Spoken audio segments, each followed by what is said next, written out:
Good evening, ladies and gentlemen. Today we're going to talk about endometriosis, which is a common problem in many women have endometriosis. This is another in our series on women's health issues.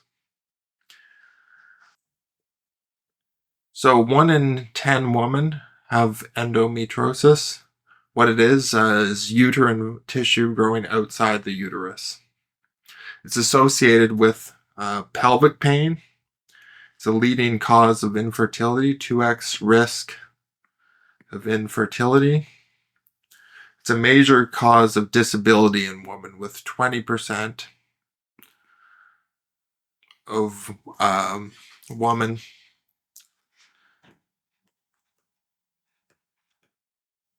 quitting a job.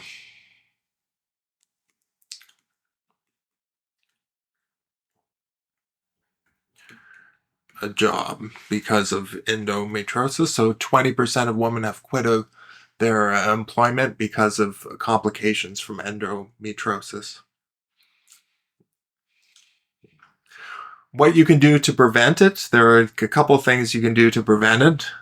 If you're more active, if you get more than 42 med hours a week, that's about 4.5 hours of exercise a week. That leads to 11% reduction.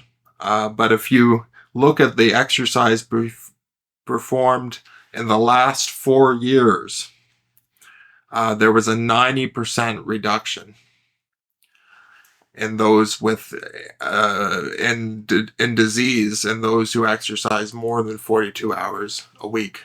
So a 90% reduction if you exercise for 4.5 hours a week regularly. But if you only do 2 to 4 hours a week of exercise, that decreases risk by 65%. So that's a more reasonable amount of exercise to do, is 2 to 4 hours. Avoid strenuous exercise during menstruation. That reduces your risk of getting endometriosis. Yoga reduces, another thing you can do is yoga. It reduces pain by 47%, infertility by 35%. Again, there was a 2x risk of infertility, so a 35% reduction gets rid of a lot of that increased risk for infertility.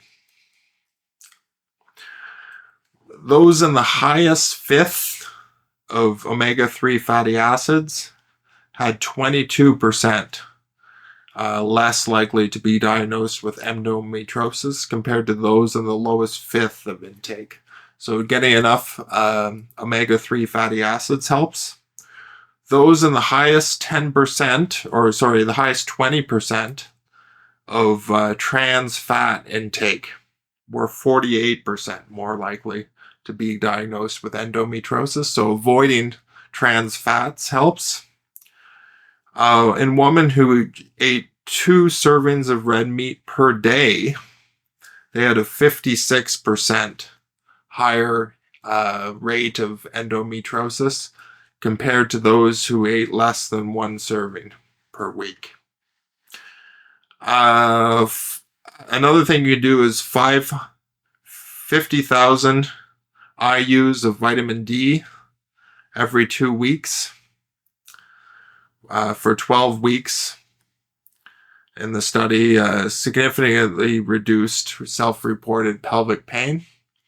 And that ties into our previous video, which was about dysmenorrhea or menstrual pain.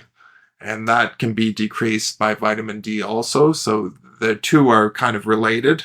So you can look at the previous video and try some of those suggestions too if you wish, because the pain again is in the pelvic area for dysmenorrhea and for endometriosis. So it's related to cycle length. If you have a shorter cycle, your odds ratio is 22% higher. If you have a longer cycle, equal to or higher than 29 days, you have a lower risk. So a 32% lower risk. So a shorter cycle leads to a higher risk by 22%, and a longer cycle, longer than 29 days or equal to 29 days, leads to a 32% reduced risk of endometriosis. There's a 7.2x risk that's related to genetics or hereditary. So if you have a first-degree relative with endometriosis, you have a 7.2x risk. So that's a brother, a sister, or rather a sister or a mother with endometriosis. You're at much greater risk. Early menarche, less than 12 years of age, was associated with an increased risk of endometriosis, 62% increased risk, higher in developing or low-income countries than in high-income countries.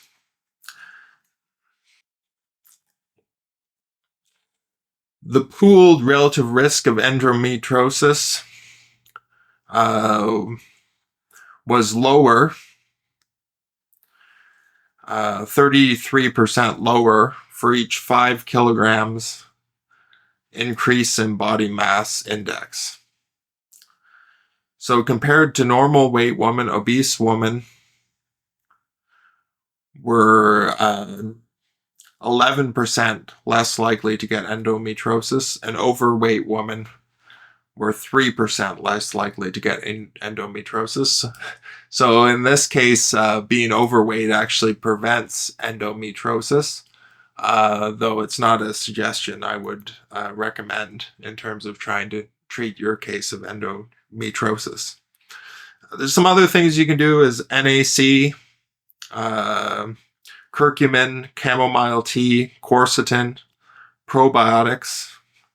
Hormonal birth control is often used to decrease pelvic pain and make the menstrual cycle easier.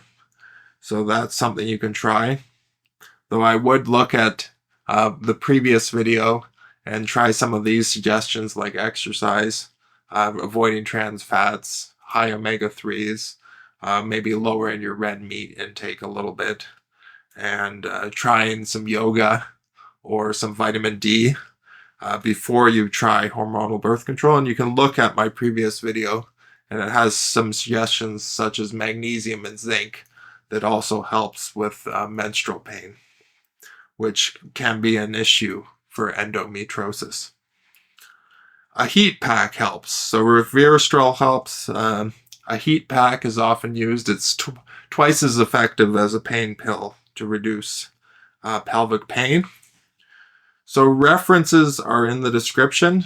If you want to look at the studies that are behind some of this information that I've shared today, you can feel free to look again in the description and get some of the results.